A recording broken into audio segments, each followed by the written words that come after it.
muslimahdaily.com, inspirasi muslimah Indonesia. Assalamualaikum warahmatullahi wabarakatuh. Selamat sore sahabat muslimah semua. Alhamdulillah sore ini Rahma bisa kembali menyapa sahabat muslimah di Instagram live muslimahdaily.com. Terima kasih sahabat muslimah yang sudah bergabung semuanya. Semoga semua dalam keadaan sehat-sehat semua ya. Amin ya rabbal alamin. Nah sahabat muslimah, sore ini kita akan membahas tema yang sangat menarik dengan pembicara yang juga luar biasa, yaitu temanya tentang nikmatnya dekat dengan Al-Quran. Masya Allah, apalagi bulan Ramadan ini ya, kita harus banyak membaca Al-Quran. Nah, kita langsung saja, aku perkenalkan dulu pembicara kita pada sore hari ini, yaitu Syekh Tiazin Al-Hakimi. Beliau merupakan juri Hafiz Indonesia, juri MTQ, Imam Masjid Raya Bandung, dan juga peneliti dan dosen Unisba. Nah, langsung saja sahabat muslimah, kita lihat dulu ya apakah Syekh sudah bergabung, dan sambil menanti atau menunggu Syekh, sahabat muslimah nanti yang mau bertanya boleh silahkan tuliskan pertanyaannya di kolom komentar. Oke, aku cek dulu, Rama cek dulu ya sahabat muslimah apakah Syekh sudah bergabung atau belum. Sebentar ya. Oke, kita tunggu sama-sama. Syekh sudah bergabung dengan kita. Assalamualaikum Syekh. Assalamualaikum. Ibu, alhamdulillah. Ibu, apa kabar? Alhamdulillah sehat, baik. Syekh, bagaimana kabarnya Syekh? Alhamdulillah sehat. Alhamdulillah semoga Ibu dan peserta-peserta yang lagi nonton ini semuanya sehat walafiat. Amin. Amin ya rabbal alamin. Terima kasih banyak Syekh. Perkenalkan terlebih dahulu, aku dengan Rahma dari muslimahdaily.com yang insyaallah sore ini menjadi moderator yang akan bersama-sama kita berbincang mengenai temanya hari ini, nikmatnya dekat dengan Al-Quran, gitu ya Syekh ya.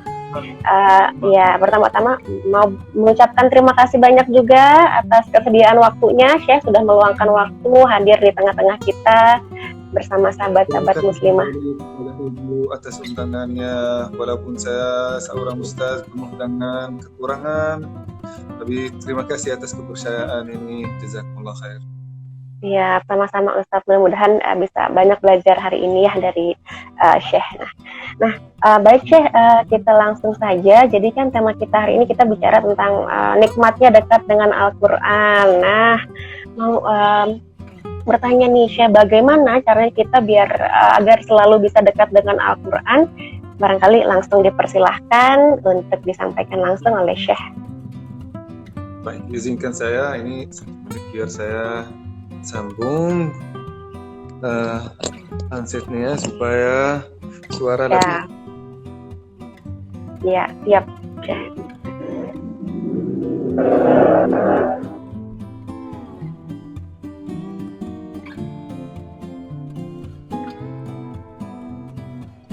Mohon maaf Syekh, suaranya halo Syekh, maaf suaranya tidak terdengar, mohon maaf.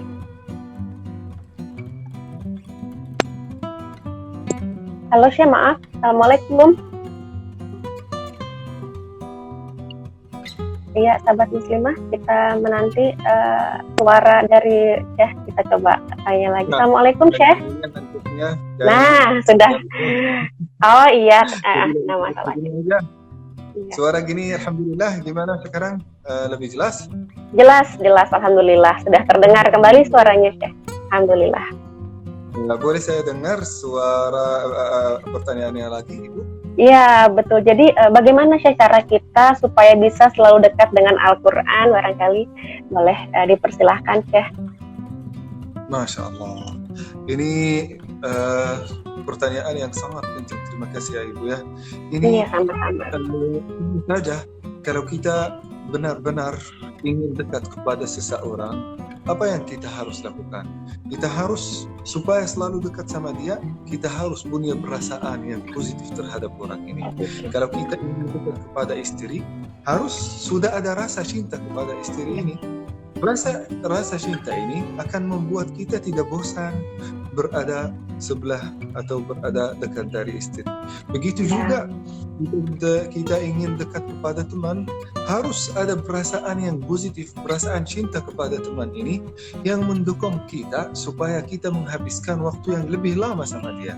Nah, sama juga kita ingin dekat kepada Al-Quran, harus kita membuktikan cinta kepada Al-Quran dulu.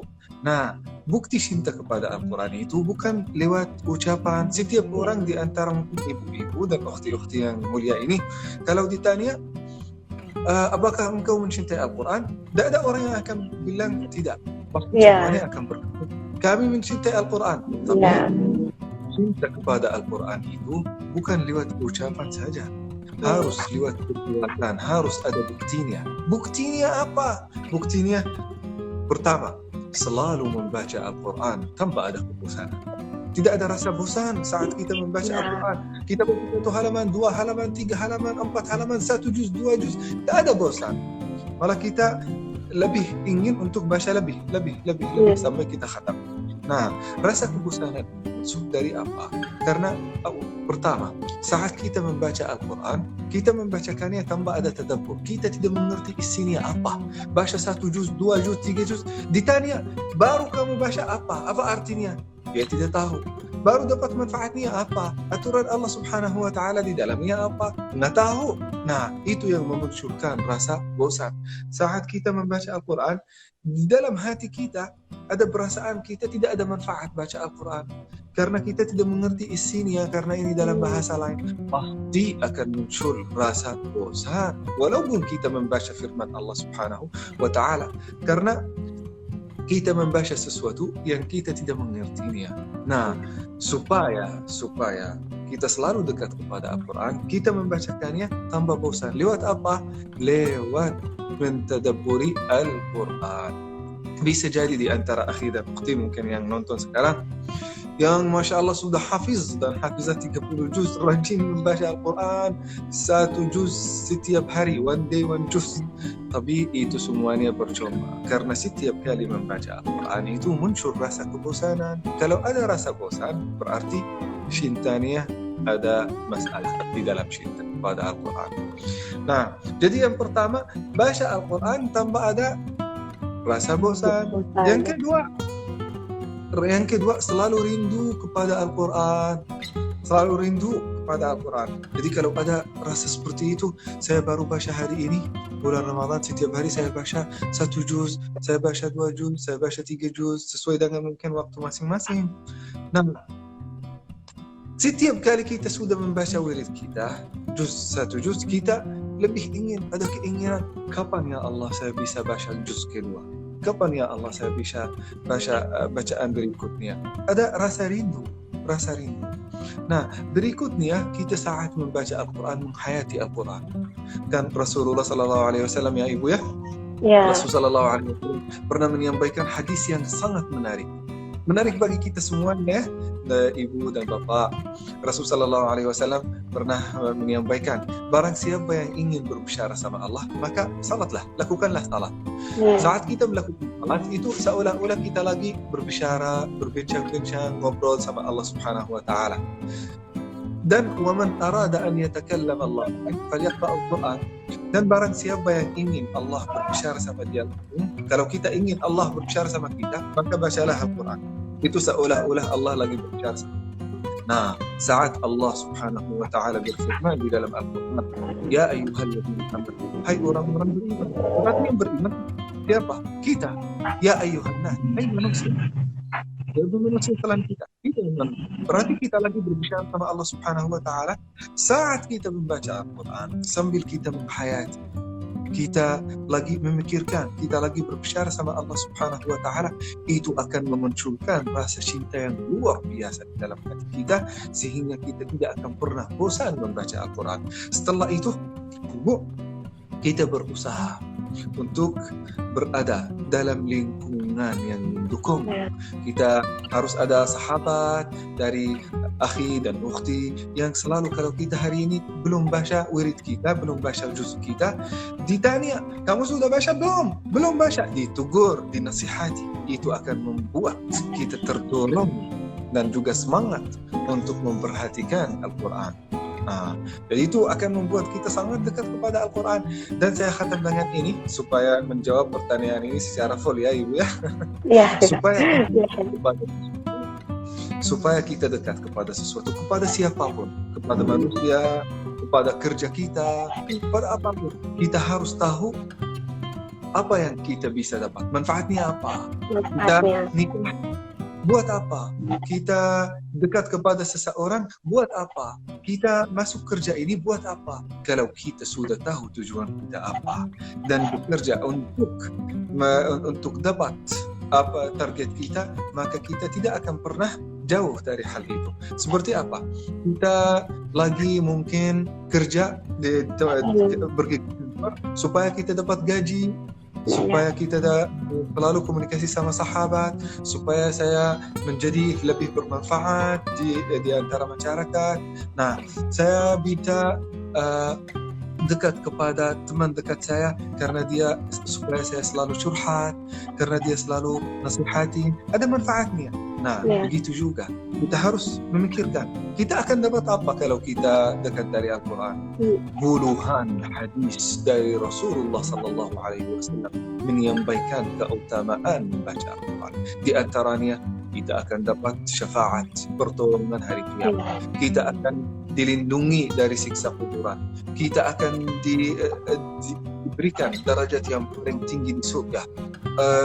Al-Quran akan salah satu sebab yang menghapuskan dosa kita. Jadi luar biasa. Tinggal kita baca di dalam Google, Syekh Google atau Ustadz Google. Kita tulis di dalam Google, apa keutamaan membaca Al-Quran, akan mengeluarkan puluhan hadis dari Rasulullah Sallallahu Alaihi Wasallam yang menyatakan bahwasannya Al-Quran itu akan memuliakan sahibnya dan sahabatnya di dunia dan orang tuanya di akhirat. Masya Allah, amin ya rabbal alamin. Jadi begitu luar biasa ya Syekh ya. Nah, tadi ada poin nih dari Syekh. Jadi kita harusnya kita tidak bosan membaca Al-Quran. Nah, boleh mungkin berbagi Syekh tipsnya bagaimana supaya mungkin tidak bosan atau tidak mengantuk. Karena terkadang kan kita merasa aduh ngantuk banget nih, atau gimana ya rasanya bosan apa gimana. Nah, boleh mungkin caranya agar kita tidak mudah mengantuk atau tidak bosan ketika kita sedang membaca Al-Quran. Masya Allah, ini dialami oleh banyak orang. Nah, betul sekali ya. Ya, targetnya untuk membaca satu juz, baru baca berapa ayat, belum selesai satu halaman, sudah ngantuk. Iya, sudah betul. Ngantuk, baca lagi, sudah bosan. Sebagai yang disampaikan tadi, yang pertama, setiap kali kita baca satu ayat, kita berusaha untuk membacakannya dengan baik. Ini yang pertama. Supaya tidak ada rasa bosan ya. Karena itu pelafalan Arab itu harus dibacakan secara sempurna. Kalau ada pelafalan satu huruf pelafalannya beda, maka maknanya akan berbeda. Nah, saat kita membaca, perhatikanlah tartilul Quran, warattilil Quran tartila. Saat kita membaca Al-Quran dengan baik, benar-benar kita akan merasa kemanisannya di dalam lidah kita. Karena gerakan itu saat kita membacakan huruf bahasa Arab secara sempurna, itu seperti meditasi, seperti yoga untuk semua otot-otot kita yang ada di dalam mulut dan juga di dalam tenggorokan. Alhamdulillah. Saat kita membaca dengan bacaan yang benar, itu lebih dari 60 otot bergetar dan bergerak di dalam tenggorokan dan mulut kita. Jadi luar biasa. Saat saya angkat barang gini, hanya beberapa otot yang bergerak, dan itu termasuk olahraga. Apalagi kalau ada olahraga yang menggerakkan 60 lebih otot dalam tubuh kita. Itu saat kita melakukan Al-Quran secara baik dan sempurna. Nah, ini yang pertama ya. Yang pertama. Nah, supaya tidak ada rasa bosan, kita membacakannya dengan baik dan merasa bahwasannya kita lagi menggerakkan banyak otot-otot, dan itu menjadi olahraga bagi kita semuanya.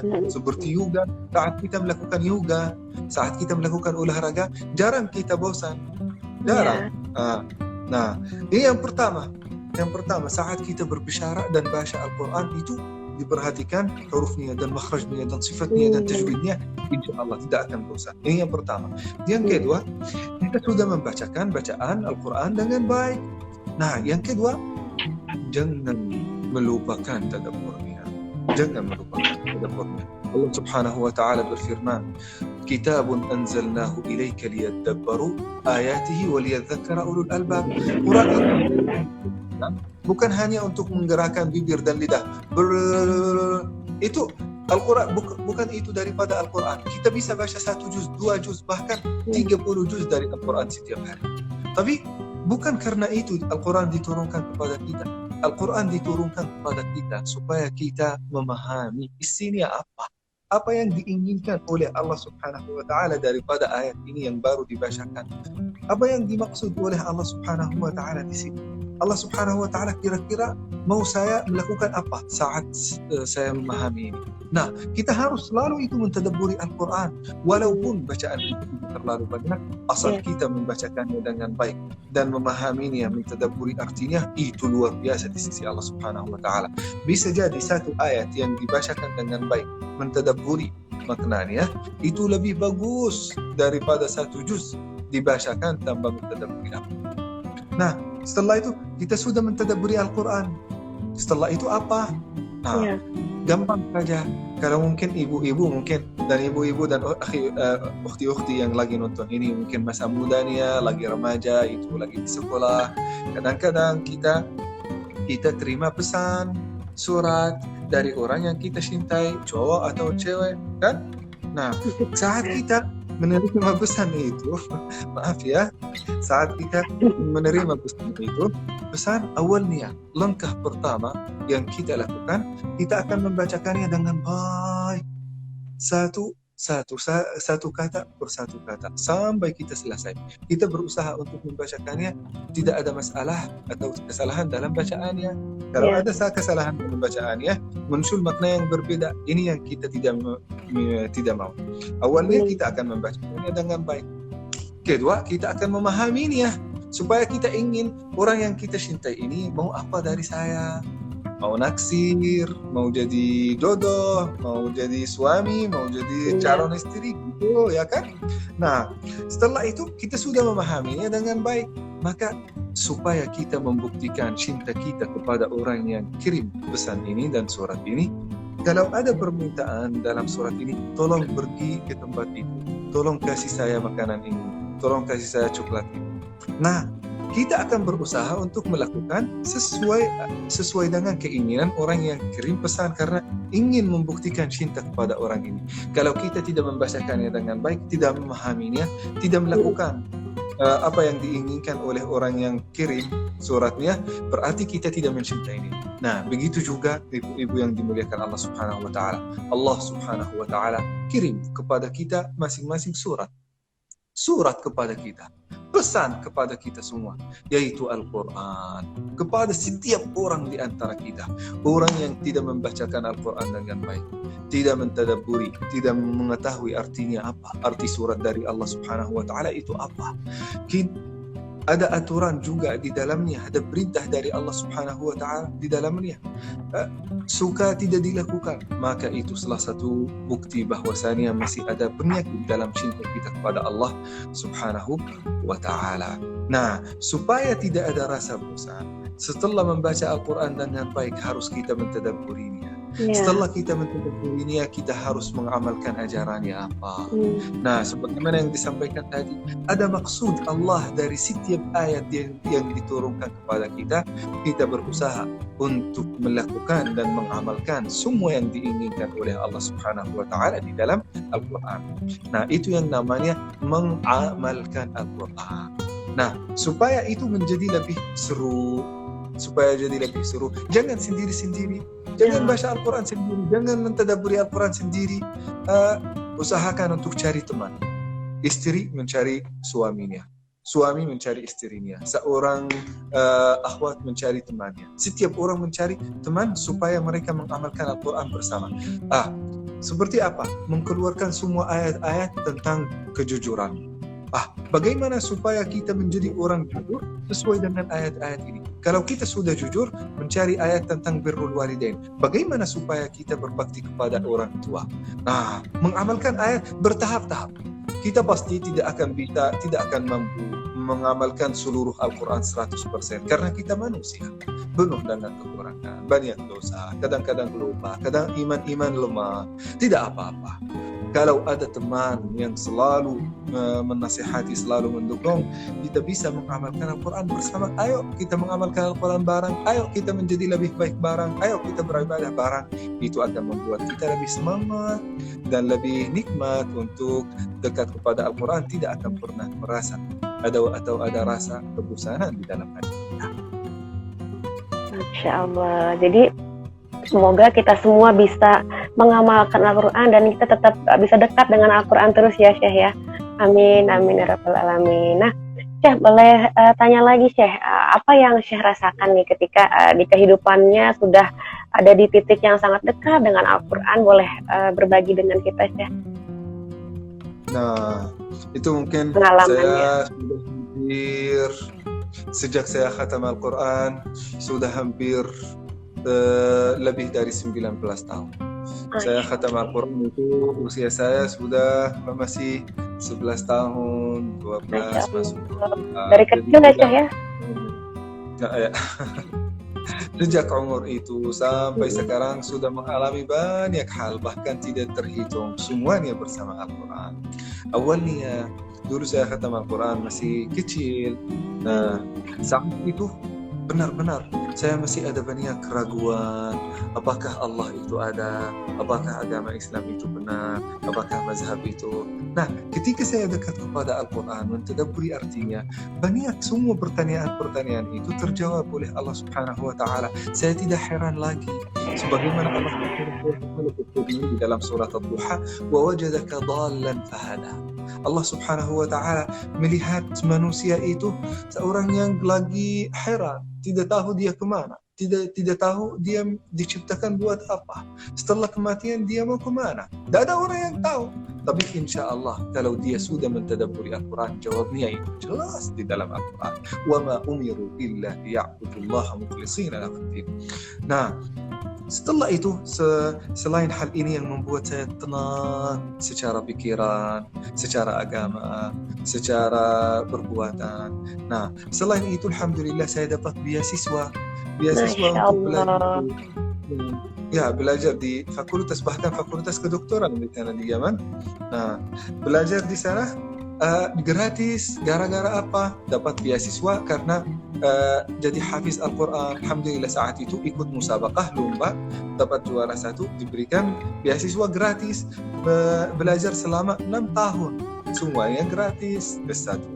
Nah, setelah itu alhamdulillah saya juga mungkin ketika saya datang juga ke Indonesia, saya ditakdirkan oleh Allah Subhanahu wa Ta'ala untuk mengajar Al-Quran secara private pada 2 akhwat, yang seorang yang pertama namanya Punta, yang kedua namanya Fatimah, masih kecil, usianya masih 12 tahun, 11 tahun.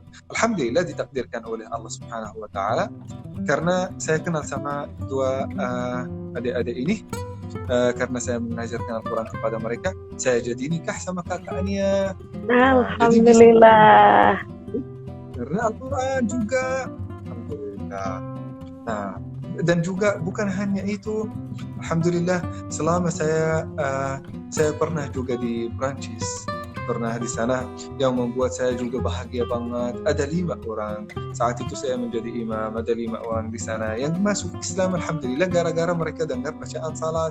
Oh, ini apa, ini bacaan salat orang Islam. Gara-gara itu mereka tertarik untuk belajar tentang Islam, alhamdulillah mereka masuk Islam. Nah, jadi banyak hal yang membuat saya sangat bahagia. Saya tidak bisa menghitungnya sekarang karena mungkin pertanyaannya tiba-tiba disampaikan ke saya. Ya, padahal banyak hal yang membuat seorang bahagia. Dan saya yakin, saya jamin ini kepada semua ibu-ibu dan ukhti yang teman-teman juga yang menonton ini, insya Allah saya jamin, insya Allah kehidupan kita akan berubah menjadi lebih positif, menjadi lebih bahagia, menjadi lebih senang dan nyaman kalau kita selalu menjaga diri kita bersama Al-Quran. Amin, amin ya rabbal alamin. Masya Allah, begitu luar biasa ya Syekh ya. Jika kita dekat dengan Al-Quran, perasaan kita pun bahagia. Allah banyak berikan berkah kepada kita ya Syekh ya. Amin, amin, alhamdulillah. Nah, ini Syekh ada pertanyaan dari salah satu sahabat muslimah Syekh yang bertanya, bagaimana jika wanita yang sedang haid ingin dekat dengan Al-Quran juga, lalu membaca Al-Quran lewat aplikasi di handphonenya atau telepon selulernya. Nah, itu kira-kira bagaimana Syekh? Nah, sebenarnya itu kita harus tahu wanita yang sedang bulan, yang datang bulannya atau menstruasinya, itu tidak berarti dia harus jauh dari ibadah, malah harus lebih dekat kepada ibadah. Dia mungkin wanita ini diberikan libur atau istirahat dari Allah Subhanahu wa Ta'ala. Engkau sudah sepanjang 1 bulan sudah capek mengurus anak, mengurus suami, melakukan ibadah, banyak pikiran juga. Ya udah, kamu istirahat selama 5 hari ini atau 7 hari. Jadi itu libur atau waktu untuk istirahat dari Allah Subhanahu wa Ta'ala untuk tidak mengerjakan puasa dan salat. Libur dulu, libur. Jadi itu rahmat dari Allah Subhanahu wa Ta'ala karena Allah sayang sama wanita ini. Nah, itu bukan kekurangan kita tidak salat, bukan karena kita kotor lagi tidak boleh salat, bukan, karena lagi istirahat kita diperbolehkan untuk Allah Subhanahu wa Ta'ala untuk tidak salat atau untuk tidak puasa. Itu yang pertama. Nah, kita hanya diminta untuk tidak menyentuh Al-Quran saja, kitab. Kita boleh membaca Al-Quran dari tafsirnya. Ada tafsir, ada buku tafsir, dan juga ada Al-Quran yang utuh, kita bisa walaupun mushaf itu buku tafsir, ada Al-Qurannya, kita bisa baca Al-Quran dari situ. Dari HP kita bisa boleh baca Al-Quran dari HP. Boleh sekali baca Al-Quran dari HP. Jadi tidak ada halangan sama sekali. Asal ini bacaan Al-Quran dari HP ini ada banyak kebahayaannya.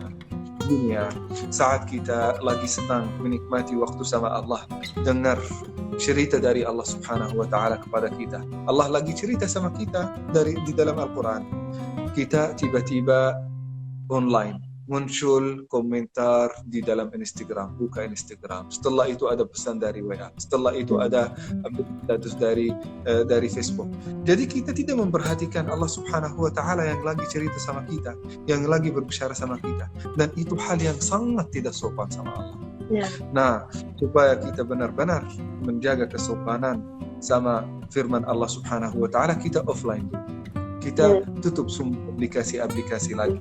Kita aplikasi selain Al-Quran. Buka hanya Al-Quran dan offline dulu sampai kita selesai wirid kita dan target kita 1 hari. Selesai.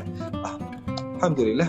Walaupun Al-Quran itu tidak ada tafsirnya di dalam Al-Quran, boleh bagi orang yang haid, yang lagi ada bulannya, boleh untuk membacakan Al-Quran. Terima kasih atas penjelasannya Syekh. Nah, ini ada lagi dari sahabat muslimah yang bertanya Syekh, apakah dalam atau ketika kita mentadabburi Al-Quran itu perlu seorang guru Syekh? Karena kalau sendiri ia bilang takut salah atau kurang paham begitu Syekh. Mohon penjelasannya. Saat kita membaca Al-Quran, kita kadang-kadang mungkin khususnya ukhti dan akhi ini, kadang-kadang kita punya target untuk membaca Al-Quran 1 juz. Tidak mungkin ada seorang guru dengar kita sampai selesai 1 juz. Tidak. Nah, maka kita mengkhususkan waktu untuk baca dan waktu untuk belajar. Nah, karena saat kita belajar itu tidak berarti kita berhenti baca. Tetap kita baca, walaupun ada kesalahan dalam bacaan kita. Jangan menyerah, tidak apa-apa. Walaupun ada kesalahan, tapi jangan berhenti belajar. Jangan berhenti belajar, selalu belajar. Khususkan beberapa menit untuk belajar setiap hari atau mungkin beberapa hari setiap minggu untuk belajar. Dan juga jangan merasa berat atau keberatan saat kita memberikan kepada guru ngaji. Itu insya Allah akan menjadi sedekah dan investasi di sisi Allah yang luar biasa. Nah, yang investasi untuk akhirat kita, bisa jadi Quran yang kita belajar itu kita akan mengajarkannya kepada anak-anak kita, kepada suami kita, kepada istri kita, kepada pasangan kita dan keturunan kita. Dari investasi itu investasi terbaik, pahalanya luar biasa dan juga manfaatnya luar biasa. Nah, kita mengkhususkan beberapa waktu dari waktu kita untuk belajar, dan waktu yang lebih besar untuk membaca Al-Quran. Kadang-kadang ini ibu ya, kadang-kadang saat kita benar-benar menghayati Al-Quran banget, saat kita tutup satu kamar dan matikan listrik dan mulai mentadabburi Al-Quran. Kita sudah tahu maknanya apa, makna semua ayat-ayat itu. Kita mentargetkan untuk menghayati satu ayat di dalam Al-Quran. Masuk kamar, satu kamar, matikan listrik, tutup pintu, baca ayat itu sambil menghayati. Artinya apa yang dimaksud oleh Allah Subhanahu wa Ta'ala dari ayat ini, apa yang diinginkan oleh Allah Subhanahu wa Ta'ala di dalam ayat ini, bagaimana ayat ini mendorong saya untuk menjadi orang yang lebih baik. Wah, itu luar biasa itu. Benar, walaupun kita tidak baca banyak, walaupun kita tidak beri banyak, waktu yang berkualitas itu, walaupun waktunya untuk membacakan hanya satu ayat, insya Allah sangat berkah dan sangat bermanfaat bagi kita.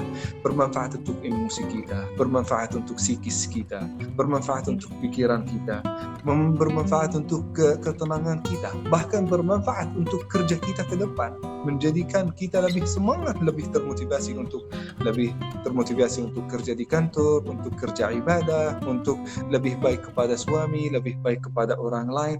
Gara-gara bisa jadi satu ayat yang kita mentadabburi artinya dengan baik.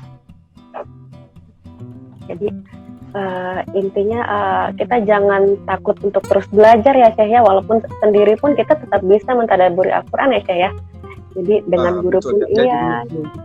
Waktu untuk mentadabbur, waktu untuk belajar ya, untuk belajar.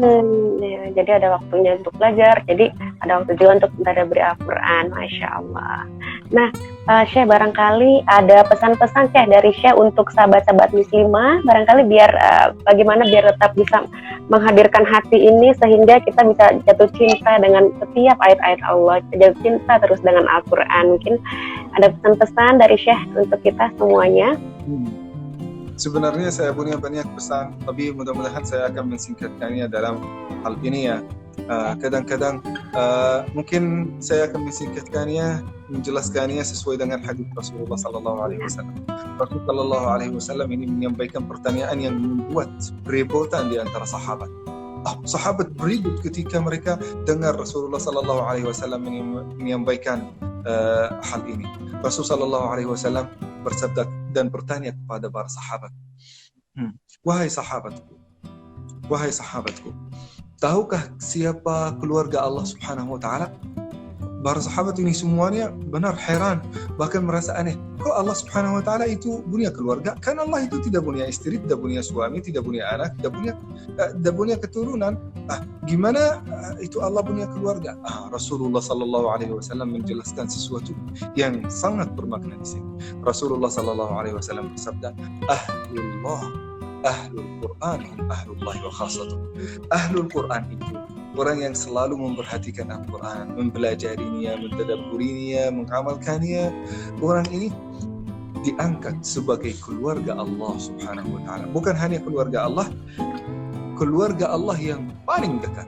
Kadang-kadang kita punya keluarga, sepupu, paman, kakek, nenek. Kita punya banyak keluarga, tapi ada sebagian dari keluarga ini yang paling kita cintai. Bisa jadi itu kakak kita, bisa jadi adik kita, bisa jadi pasangan. Kan? Nah, Allah Subhanahu wa Ta'ala, orang yang paling dicintai Allah Subhanahu wa Ta'ala adalah Ahlul Quran. Di antara keluarga Allah, orang yang paling dicintai adalah Ahlul Quran. Nah, bagaimana supaya kita menjadi Ahlul Quran? Yang pertama, nah khususkanlah setiap hari target untuk membaca Al-Quran. Target itu dalam bahasa Arab namanya wirid. Bisa jadi satu juz, bisa jadi satu halaman, bisa jadi setengah halaman, bisa jadi bahkan satu ayat. Wirid kita membacakannya setiap hari secara istiqamah. Apapun yang terjadi dalam kehidupan kita tidak akan meninggalkan itu. Bisa jadi kalau kita punya waktu luang lebih banyak, kita akan baca lebih banyak, tapi tidak akan pernah kurang dari target kita. Nah, khususkanlah setiap hari target. Rasulullah SAW itu punya target setiap hari baca 4,5 juz. Sampai Rasulullah SAW dengan kesibukan yang luar biasa, Rasulullah SAW setiap minggu khatam Al-Quran sekali 30 juz. Itu luar biasa kan? Rasulullah SAW bukannya itu sebagai presiden beberapa negara kan? Tapi Masya Allah masih ada waktu untuk membaca Al-Quran. Nah, semoga insya Allah ini semua awliyaul amr kita, Pak Jokowi, Ma'ruf Amin, semua menteri-menteri juga punya mengkhususkan waktu untuk Al-Quran. Pasti, semoga insya Allah. Nah, itu yang pertama, kita punya wirid untuk membaca Al-Quran. Bahkan ada anak muda di antara sahabat Rasulullah SAW, Abdullah bin Umar namanya. Anak muda seperti mungkin umur 18 tahun, 20 tahun gitu. Beliau membaca Al-Quran setiap hari 10 juz. Berarti khatam Al-Quran setiap 3 hari. Setiap 3 hari sudah khatam Al-Quran. Apalagi Imam Syafi'i seperti hari-hari sekarang, hari-hari bulan Ramadan. Imam Syafi'i yang kita semuanya mengikuti mazhabnya, beliau membaca Al-Quran bahkan setiap hari 2 kali. 2 kali, itu bukan 2 ayat ya ibu-ibu ya. 2 kali membaca Al-Quran. Berarti 60 hari. Nah, itu yang namanya wirid. Itu yang namanya wirid. Membaca Al-Quran setiap hari sesuai dengan target. Saya tidak akan bilang atau tidak akan menyampaikan ibu-ibu harus setiap hari khatam Al-Quran, harus setiap hari baca 4 juz. Jangan memaksa diri.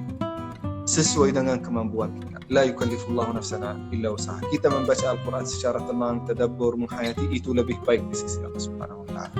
Nah, setelah itu supaya menjadi ahlul Quran, yang kedua, kita berusaha untuk menghafalkan Al-Quran. Hafal. Setiap hari baca atau hafal 1 ayat, 2 ayat, 3 ayat, sesuai dengan kecerdasan kita masing-masing.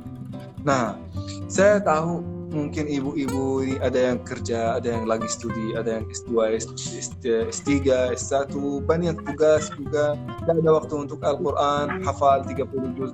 Nah, bisa kita hafal sesuai dengan kemampuan kita. Kalau kita tidak bisa hafal 30 juz, kita tidak bisa hafal semuanya, jangan meninggalkan semuanya. Sesuai dengan kemampuan kita, 1 ayat, 2 ayat, 1 surat, 1 juz, 2 juz. Nah, setelah itu kita sudah hafal Al-Quran, mengamalkan Al-Quran sebagaimana yang disampaikan tadi. Mengamalkan Al-Quran ini hal yang sangat penting. Banyak di antara hafiz-hafiz Al-Quran, banyak di antara ibu-ibu yang selalu memperhatikan Al-Quran, ikut majelis ta'lim, belajar tentang Al-Quran, mentadabburi arti Al-Quran, tapi tidak pernah mengamalkan Al-Quran. Masih suka berbicara yang tidak benar, masih suka fitnah, masih suka meninggalkan salat. Nah, ini orang yang tidak mengamalkan Al-Quran bahaya banget di sisi Allah Subhanahu wa taala. Bahkan Rasulullah SAW menyampaikan hadis yang sedih. Bisa jadi saat itu kali pertama saya dengar hadis ini yang membuat saya nangis. Rasulullah SAW bersabda, "La takunu kalladhi yaqra'u al-Qur'an wal Qur'an yal'anu." Jangan sekali-kali menjadi seperti orang yang selalu membaca Al-Quran sedangkan Al-Quran itu melaknati dia. La ilaha illallah. Kenapa dia dilaknati oleh Al-Quran? Dia baca, "Ya ayyuhalladzina amanu taqullaha wa kunu ma'as sadiqin." Dia masih suka bohong. "Ya ayyuhalladzina hafizu 'alas salawati was salatil wusta." Dia masih meninggalkan salat. "Wa qadha rabbuka alla ta'budu illa iyyahu wa bil walidaini ihsana." Dia masih durhaka kepada orang tuanya. Ini akan dilaknat bukan hanya oleh malaikat, akan dilaknat oleh Al-Quran. Jadi tolong ya ibu-ibu ya, kita berusaha untuk mengamalkan Al-Quran semampu. Nah, setelah itu kita sudah membaca Al-Quran, bahkan punya wirid, hafal Al-Quran, sudah mengamalkan Al-Quran. Apalagi setelah itu keluarga kita, anak-anak kita, sahabat kita, kakak, adik, bapak, ibu, kakek, nenek, kita berusaha untuk mensalurkan ilmu kita dari Al-Quran kepada mereka. Kita berusaha untuk mengajarkan mereka, memberi motivasi kepada mereka supaya mereka memperhatikan Al-Quran. Jangan menjadi egois saat bersama Al-Quran, jangan egois. Kita berusaha sebagaimana kita sudah dapat manfaat dari Al-Quran, sebagaimana kita sudah bahagia bersama Al-Quran, kita berusaha untuk menyampaikan kebahagiaan itu dan manfaat itu kepada orang yang kita cintai. Bahkan itu salah satu tanggung jawab kita. Nah, kita mengajarkan mereka dan berjanji kepada Allah Subhanahu wa taala, "Ya Allah, Engkau sudah tahu, saya bukan seorang hafizah, tapi saya akan berusaha semampu saya untuk menjadikan anak saya hafiz Al-Quran, untuk menjadikan anak saya hafizah Al-Quran. Ya Allah, saya bisa jadi bukan orang yang baik, yang salihah banget, tapi insya Allah saya akan berusaha semampu saya untuk menjadikan anak saya, untuk menjadikan kakak, adik saya, keluarga saya orang yang mencintai Al-Quran dan mencintai Allah Subhanahu wa Ta'ala, yang menjadi seorang salihah kepada Allah Subhanahu wa Ta'ala. Dengan niat yang baik itu, insya Allah Allah Subhanahu wa Ta'ala akan mengetahui apa yang di dalam hati kita, dan kalau kita masih ada kekurangan, Allah Subhanahu wa Ta'ala akan mendukung kita supaya kita meninggalkan kekurangan itu. Nah, ini supaya kita menjadi ahlul Quran tidak keluar dari 4 hal ini. Tidak keluar dari 4 hal ini. Dan selalu kita berusaha untuk membaca Al-Quran ini yang kita sudah benar-benar menguasai bacaannya dan juga menghafalkan sebagian dari Al-Quran. Kita membacakannya di dalam salat dan berusaha untuk memanjangkan salatnya dan juga membuat salat kita lebih indah supaya salat itu lebih dinikmati oleh kita semua. Amin, amin, luar biasa. Terima kasih banyak Syekh untuk pesannya, terus memotivasi kita semua agar kita selalu dekat dengan Al-Quran. Semoga kita juga dapat berkah dari Allah. Amin ya rabbal alamin. Nah, Syekh mohon berkenan boleh melantunkan satu surah Syekh, surat Al-Qadar boleh Syekh untuk kita semua. Surat Al-Qadar. Ya, Surat Al-Qadar. Ya, bismillah insyaallah. Surat Al-Qadar.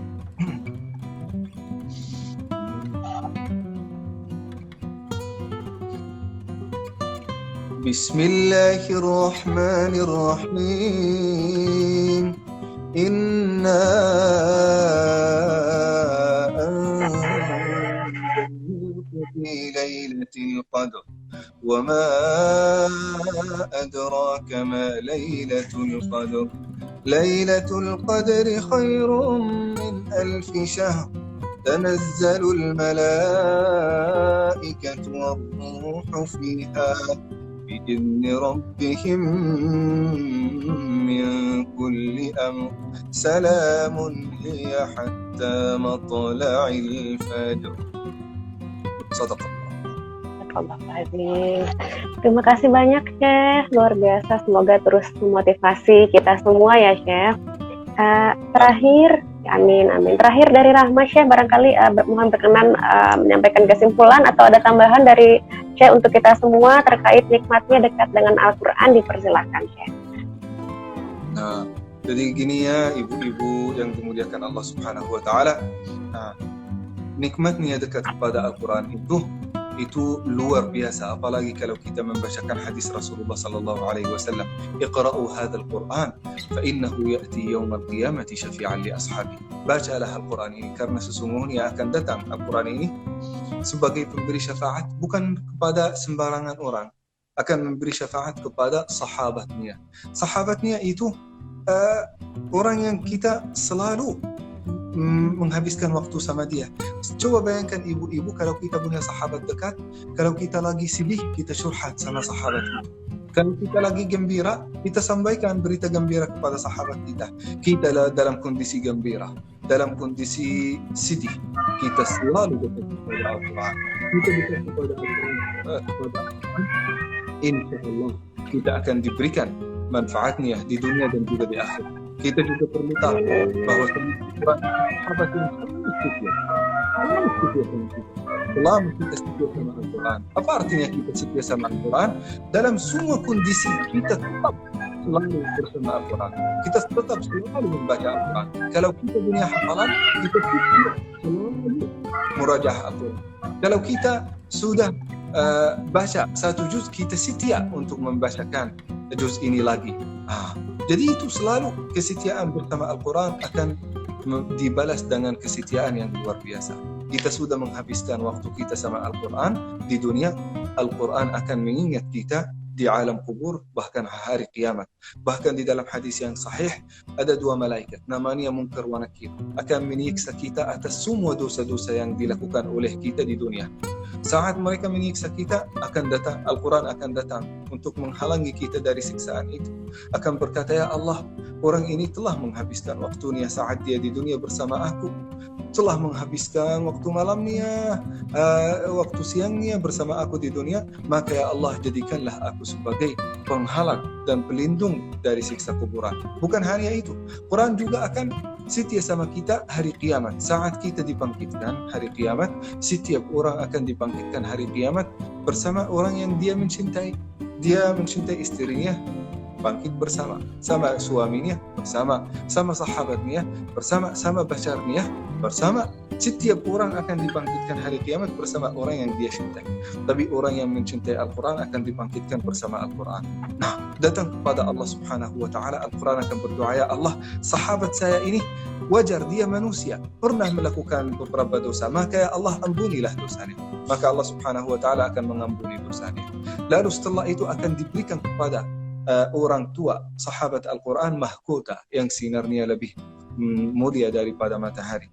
Jadi bukan hanya kemuliaan itu bukan hanya untuk diri kita sendiri, akan tersalurkan kepada keluarga kita, kepada terutama orang tua kita.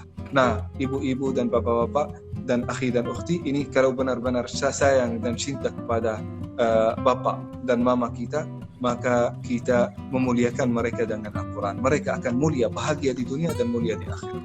Nah, setelah itu akan terangkat di sisi Allah Subhanahu wa Ta'ala, diberikan derajat yang paling tinggi di surga itu. Nah, dalam hadis yang sahih, iqra' wartaqi warattil kama kunta turattil fi dunya. Dengan baik akan terangkat satu derajat sampai dapat derajat yang paling tinggi di surga bersama siapa? Bersama Nabi Muhammad, bersama Nabi Yusuf, bersama Hawa, bersama Aisyah, bersama Khadijah. Maka orang yang mencintai, yang menjadikan idola mereka istri Rasulullah sallallahu alaihi wasallam, insyaallah akan tetangga mereka hari kiamat. Barang siapa yang ingin bertemu sama Nabi Yusuf yang sangat ganteng itu, yang lebih ganteng daripada Syekh Yazin, itu Nabi Yusuf, kita akan bertemu sama beliau. Dan juga barang siapa yang ingin bertemu sama Adam, sama Hawa, insyaallah bertemu sama mereka semua di surga. Syaratnya satu, memperhatikan Al-Quran, mengamalkannya, membacakannya dengan baik. Insyaallah derajatnya di surga sesuai dengan janji Rasulullah sallallahu alaihi wasallam, derajat yang paling tinggi di surga. Amin, amin, amin. Alhamdulillah. Terima kasih banyak Syekh Yazin atas ilmunya hari ini. Semoga kita semua bisa selalu dekat dan cinta dengan Al-Quran ya Syekh ya. Amin ya rabbal alamin. Masya Allah, luar biasa. Terima kasih banyak Syekh Rama ucapkan kepada Syekh Yazin. Sehat-sehat selalu Syekh untuk Syekh dan keluarga. Amin, amin. Semoga selalu diberikan kesehatan, keberkahan oleh Allah, dan juga semangat untuk terus menebar kebaikan kepada kita semua dan memberikan ilmu juga untuk kita semua. Terima kasih banyak sekali lagi sudah berkenan Syekh bergabung bersama kita semua. Rahma dan teman-teman dari muslimah.com mengucapkan terima kasih kepada Syekh Yazin. Mohon maaf apabila ada kesalahan atau kekurangan selama live ini berlangsung Syekh. Semoga bisa kembali bertemu lagi di lain kesempatan ya Syekh, bisa berbagi ilmu lagi Syekh dengan kita semua. Amin ya rabbal alamin. Kalau begitu Rahma tutup untuk hari ini Syekh. Terima kasih banyak sekali lagi. Wabillahi taufiq wal hidayah. Wassalamualaikum warahmatullahi wabarakatuh. Waalaikumsalam warahmatullahi wabarakatuh.